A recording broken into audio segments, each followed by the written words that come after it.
Ladies and gentlemen, konnichiwa, and welcome to my channel, because in this episode, I'm forging a Kiridashi.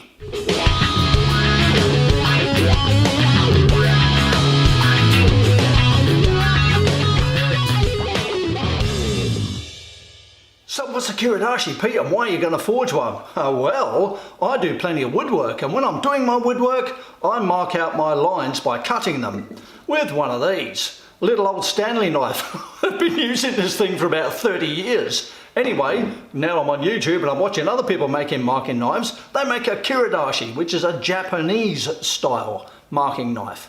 That sounds like a fantastic idea. Can't wait to get started on it. Let's get over the forge and get making a Kiridashi.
ladies and gentlemen, there you go. That's the end of that forging now. And what I've made is a Japanese style Kiridashi woodworker's marking knife. Made it out of that piece of spring steel, as you saw, 5160. It's quite hard now on the edge there, all ready to get doing its work. I've made it not like the other ones I've seen. I've gone out on a limb here and made it my way. I've put this gentle little curve in here like that, and that's so that when I use it, it will fit in my hand and it will kind of hook over the back there. I have to say, this is really, really comfortable and feels really fantastic. I can't wait to get started making some woodwork with my new little Kiradashi.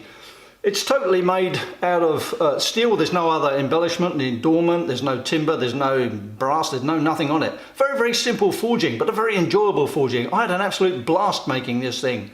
This is going into my woodworking cabinet now. So in the future, I'll be marking out all of my woodwork with this fantastic little knife. Really, really great project, and I've really, really enjoyed doing it. So that brings this video to an end, folks. So domo arigato for watching my video. Hope to catch up with you on another video soon. Until that time comes, thanks for watching. See you later.